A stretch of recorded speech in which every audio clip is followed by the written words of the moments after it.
Hey, movie lovers, welcome to the very first ever episode of the Does It Hold Up News. Where we bring you some updates on the biggest news stories in film and television. We're also going to be checking in on the weekend box office. Absolutely. I'm Adam. And I'm Emily. And first up, we're going to check in with what were the top 5 movies over the past weekend at the box office. So, no surprise, in the first spot, debuting is DC's The Flash with $55,700,000 estimate. Some of the numbers haven't come in yet, and I'm not 100% sure why. So some of these are estimates, some are the final numbers, but we'll update those numbers as they come in. In the second spot, we have another new movie, Pixar's Elemental, with $29,602,429. Super low for a Pixar film. I feel like this was a Pixar film no one was interested to go see. I know I wasn't when I initially saw the trailers for it. Absolutely. In its third week, we have Spider-Man Across the Spider-Verse at number 3 with an estimated $27,275,000 for a 51% drop since week 2. That's a higher drop than they probably wanted, but that's a pretty good drop considering how high it opened and how high even its second week was. I don't see this one slowing down really anytime soon. I think this one's got legs. It's going to go for quite a while at the theaters. In the fourth spot, we have Transformers Rise of the Beast in its second week with an estimated $20,700,000 and a 66% drop. That's a very high drop. That's a drop that you normally see with big superhero movies that open up to 120, 130 million, and they're going to drop a lot that second week. Transformers did open up higher than expected, but I don't think that's the drop that they want to see. No, especially since I figured word of mouth would make it have longer legs, and this is just kind of sad to see. Yeah, I imagine week 3, I'm hoping to see week 3 not drop that much. Maybe stick around that 12 million, only drop a little bit. And in the fifth spot over the weekend, in its fourth week, was Disney's The Little Mermaid live action remake with $11,051,544 and a 52% drop since week 3. Yeah, not much to say about this one. I'm kind of hoping it's petering out. I believe so. I think maybe its last week in the top 5. Obviously not its last week in the top 10, but in the top 5, I think it's going to get replaced this weekend. Let's take a look at what these movies have made so far total at the box office. The Flash has that $55.7 million. Elemental, that $29.6 million. Spider-Man Across the Spider-Verse is now up to just under $280 million in 3 weeks. That's a massive intake in just 3 weeks domestically. Well, this is a movie that you almost have to see more than once. And it was a movie that was very highly anticipated. Yes. And Transformers Rise of the Beast has crossed that 100 million mark with 101.3 million. That's big. In just 2 weeks, it crossed 100 million. For a movie that nobody thought was going to be any good, nobody had high expectations for, or were really wanting to see this movie. They kind of feel like the Transformers franchise should end. For it to hit 100 million, good job. Yeah, I'm excited by that number. And The Little Mermaid is just over 250 million with 253, and I think that's about where it's going to land. I imagine it'll get out to, 270 million when everything is all said and done, which I believe is far lower than Disney probably wanted it, especially seeing as how good other live-action movies have done for them. Well, when you have the option to watch it on Disney Plus only, not even, a month or two after? Yeah, usually it's 45-day window in theaters, and then it takes about 3 weeks after that. So about 2 to 2.5 months after its initial release in theaters, you're going to watch it at home on Disney Plus, which is a hell of a lot cheaper than taking a family of 4 or 5 to the theater. Especially to see a movie you've already seen before. Yes. And people like it, but it wasn't highly rated like some of the other live-action ones were. That's all I got for the box office. So do you want to get right into some of the news things that I brought? Of course. Absolutely. So the first thing I want to talk about is the Writers Guild of America strike that is currently ongoing, has been going for about a month now. And if you didn't know what's going on, the writers, the whole union, has decided to go on strike. No television, no movies, no anything is currently being written because they are looking for 3 specific things. Higher wages, as always, more royalties for streaming content because they've been screwed in the streaming stuff for years, where streamers will pay for a show, run it for 10 years, but writers are only getting royalties on it for an X amount of time, and they want bigger or longer royalties on these shows. And the third thing is, never thought I would be talking about this in my entire life, but they're worried that studios are looking to AI, artificial intelligence, to write movies and TV shows, and they will be replaced in time. That is the dumbest thing I think I've ever heard. It's not. I understand it. If you've checked out some of the artificial intelligence like ChatGPT, it's pretty good. It's pretty good. It's solid. It knows what to say. It can write some really good stuff. The problem is it lacks that human contact, that human connection to what's being said and what's being written for humans to consume. I mean, honestly, all AI is right now is taking everything that it already exists and mushing it together to create something quote unquote new. I mean, that's exactly what movies are. As the old adage is, there's only 7 major stories that can be told. It's just a matter of how you tell it. Yeah. So, but that's going to be an interesting thing to follow along. The longest writer strike that ever happened was 5 months. I believe that happened back in the 1980s. This one's going at just a little over a month or just around a month. I don't foresee it going another 4+ months, but I don't see it ending anytime within the next week or two either. I mean, honestly, if the AI is something so many people have to be worried about, I could see it going a little too long. And it might take a dip in quality for studios to kind of finally understand, oh, this is probably not what we want to do. Well, it's like the writer strike back in 2007. They were off for about 2 months with that strike, but during that time, shows like Lost and Heroes took such a significant dip in viewership and quality because new episodes weren't coming out, and when they did come back, they were rushing those shows. People stopped watching them and they got canceled, and people were pissed about it. Or they didn't even come back because they couldn't after the writer's strike, got canceled, and people were pissed. So I think it's going to take something along those lines for studios to realize, pay your people. Get your money, guys. Support from us here. Definitely strike. Do not cave. Get what you're after. Yeah. That's it. Just be prepared for a lot of reality TV in the meantime. Absolutely, yeah. That's going to rule the airwaves right now. Can't wait for the new one. Yay! All right, next thing I want to talk about is over the weekend, Netflix released first looks at a very anticipated show, Avatar-The Last Airbender. Yeah, I'm so excited. As far as I could tell, they didn't release any actual footage, but they did release pictures of the 4 main cast. And have you looked at them yet? I glanced at them, yeah. Glanced. Okay, Yeah. well, we're going to take a look at them right now. So up on your screen, you're going to see Gordon Cormier as Aang. Thoughts? I absolutely love how the animated version, accurate the costuming and the overall look is. I like the fact that it looks like he had hair and he had to buzz it off, like that whole aspect of him. I like that the arrow is just a solid arrow and not made up of tiny little designs, which we have seen in the past. Yeah, in the live action one. Yeah. In the live action movie, it was just a bunch of little tattoo designs that made up the arrow, and it was like, I don't remember that from the cartoon, so I don't know why they did it there. Stylistic choice. Looks pretty good. I like the fighting stance. I like that he has his bow staff. I'm interested.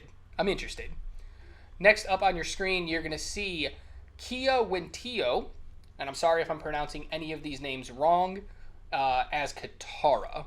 Once again, looks amazing. It looks very accurate. I love how they got the little hair pieces. Yeah, the little braids right in front. Yeah. Yeah. It just looks really good. I'm focused on the water bending that's happening in this picture. Up here, you can see a little bit of bending happening. It looks pretty good. I'm not sure how that's going to translate to the show itself with it moving and not a still image, but it gives me high hopes. Yeah. This picture gives me high hopes. If I recall, she's the only one that we see bending, so I'm interested to see how the bending will look, because that was a major issue in the live action. Yeah, absolutely. Next up, we have Ian Owsley as Sokka.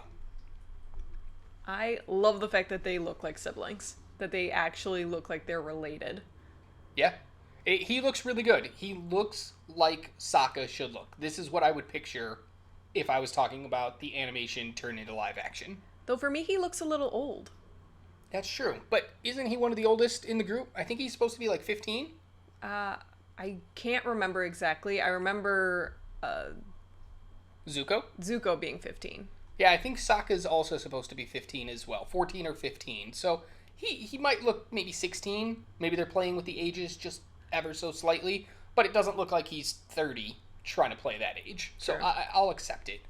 And last is Dallas Liu as Zuko. This is the picture that gives me the least hope for this show. I don't like the way he's framed up in this picture. I don't think it gives a good, significant feel to the character. He also looks like he's maybe 10 years old, 10 or 12 years old. And that's a little bit worrisome, too, when, like you said, he's one of the oldest in the show. I don't know.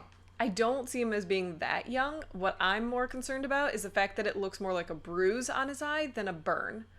Ooh, that's actually a good spot. I didn't even think about that. I was like, oh, there's something around his eye. It's fine. Yeah, maybe he just got punched in the face in this one and not burned.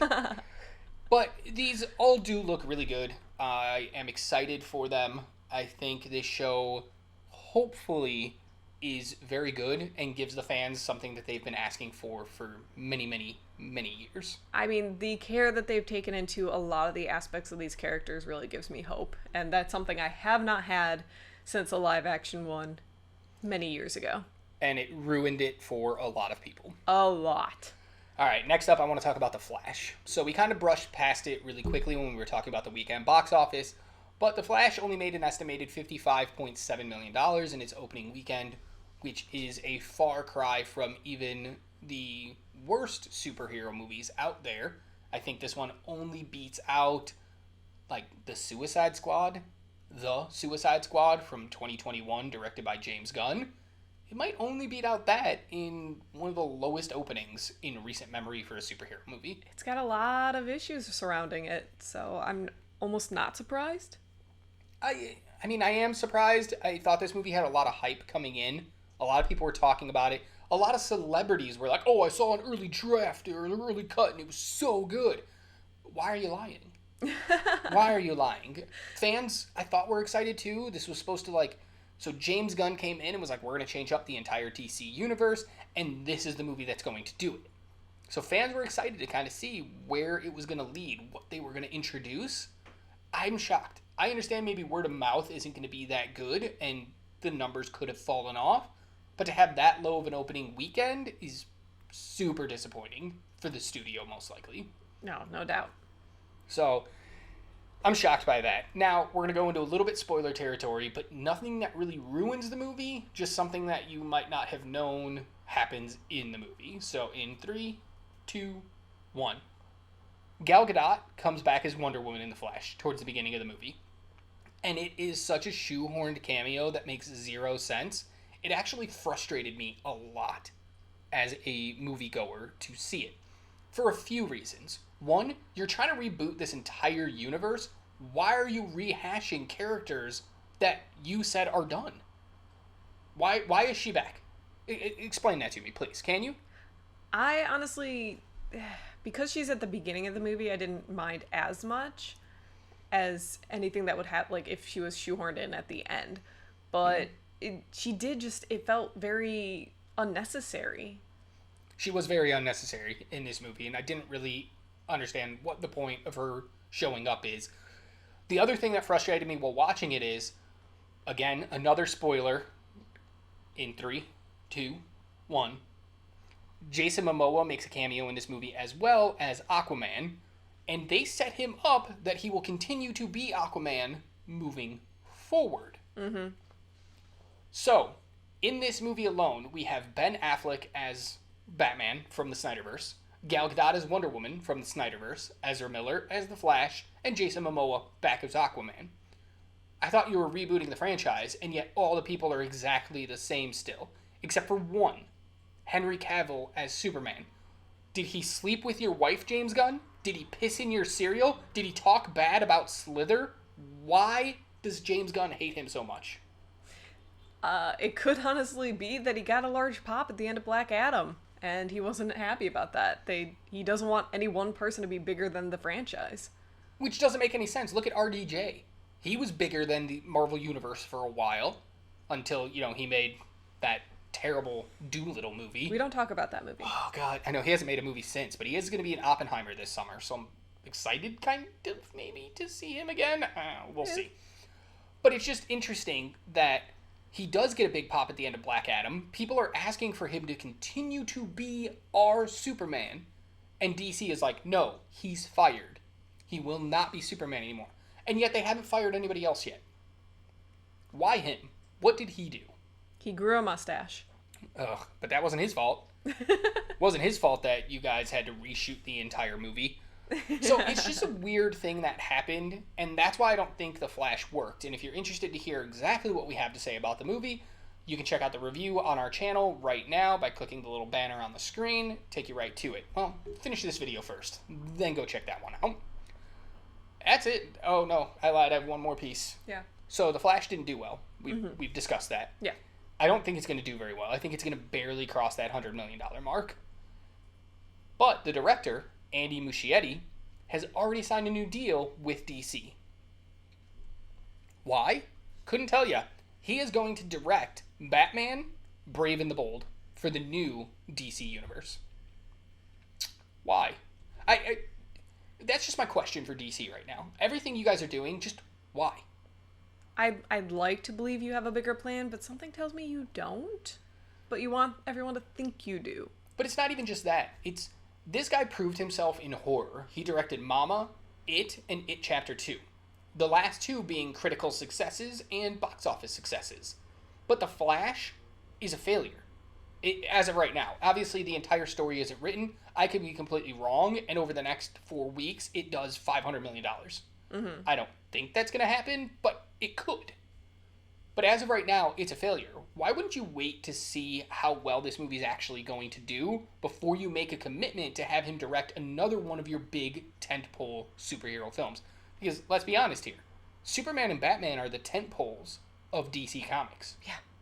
If you don't stick the landing with the new Superman movie and the new Batman movie, you might as well fire everyone and start fresh again. So you gave the reins to somebody whose movie just came out and is a failure already? Honestly, this isn't the only time that studios have done this. They honestly like to hire back directors that they've worked with while their movie is still in theaters, when they haven't gotten box office or critical success for that franchise. Yeah. It makes no sense. You can be really good at horror, but really bad at superheroes. I mean, it doesn't surprise me, though, because James Gunn has made the lowest grossing DC movie to date in The Suicide Squad, which only made about $55 million what was in the box office. And I know the box office, the theaters were still recovering after being shut down for COVID when that movie came out, but it wasn't like people were super excited about that movie anyway. So it makes perfect sense why he would want to continue to hire somebody who doesn't have financial success in the universe. I'm not the lowest one. Yeah, basically. He's like, yay, but he is. Because Flash will make more money than that. It's already made more money than Suicide Squad. And tell me why Warner Brothers were like, yeah, let's hire that guy to run the entire thing. If you guys couldn't tell, I'm not the biggest fan of James Gunn having taken over DC. I don't like the direction he's taking the studio, the movies. I don't think his plan that he laid out really works. I think he's throwing a lot of curveballs. And until you can stick the landing with the biggest names in that comic universe, why are you trying to throw other things out there? Yeah. Focus mainly on telling good stories and good movies with the characters people want to see. Mm-hmm. And he's just not doing it. I'm going to continue following along. So if you want to continue following along with what's happening in DC, make sure you like and subscribe so that you can always see what we're talking about. Okay, that is all I have to talk about in the news programs. So I do want to talk about some new movies that are coming out this weekend, though. Ooh. So first up is No Hard Feelings, starring Jennifer Lawrence, rated R comedy, the first one in a long time, and so I hope it does well, but I also hope it doesn't do well because I don't think it looks very good. It looks really just awkward and not funny. Yeah, so Jennifer Lawrence plays a woman who is hired by the parents of a young nerd. I think he's a nerd, just a young homebody who's a little socially awkward, to date him and try to get him out of his shell. I don't know who thought that was a good premise, but I'm hoping that the jokes actually do land, and I laugh more than I'm expecting to. Yeah. But not high hopes. No, absolutely not. Stay tuned to the channel, though, because we will have a review out for that movie, hopefully Friday or Saturday of this week. The second movie I want to talk about is Asteroid City, which is currently in select theaters, but it is going wide this coming weekend. It's a new Wes Anderson film. Yeah. I'm honestly not the biggest fan of Wes Anderson. All of his films look very niche. Like, you have to like his style, otherwise you're not going to get anything out of it, because it looks weird to me. Yeah, he definitely has a very unique style, and early critical buzz on this movie is basically saying, if you're a fan of Wes Anderson, cool, you're probably going to like this movie. But he's not going to bring in new fans or convert people into liking his stuff.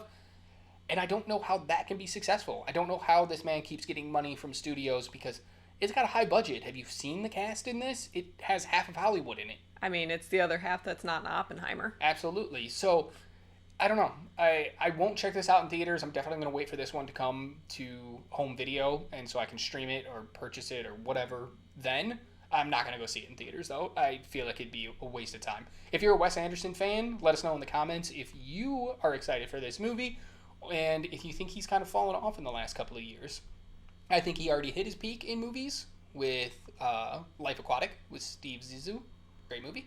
That was years ago, so it's going to be weird. And the last one to talk about is a streaming original coming to Netflix called Nimona. Ooh. An animated film. And this movie stars Riz Ahmed as the voice of a knight in a futuristic medieval world framed for a crime he didn't commit. That sounds intriguing. I actually hadn't heard about this movie until now. Till right now, yeah. Yeah. Netflix animation movies have been pretty good over the last couple of years. A couple of Oscar nominations for them as well. This is a very anime-inspired film mixed with, I would say, DreamWorks, maybe? So it's a very interesting looking movie. It's got some good voice cast behind it as well. Definitely going to check this out this weekend. Yeah, I'm excited. Maybe we'll get a review up for it. Don't hold us to it. Depends on if we have the time, but... yeah, those are the new movies that are coming out to theaters and streaming this weekend. Let us know in the comments if you plan to check any of these out, what you thought about the box office or any other parts of the news that we talked about this episode. And come back every week. We're going to have another news thing checking in on the stories we talked about or any updates and new things coming out. And we'll always be checking in on that box office to see where everything stands. In the meantime, be good to yourself, be kind to others, and keep watching movies. Bye.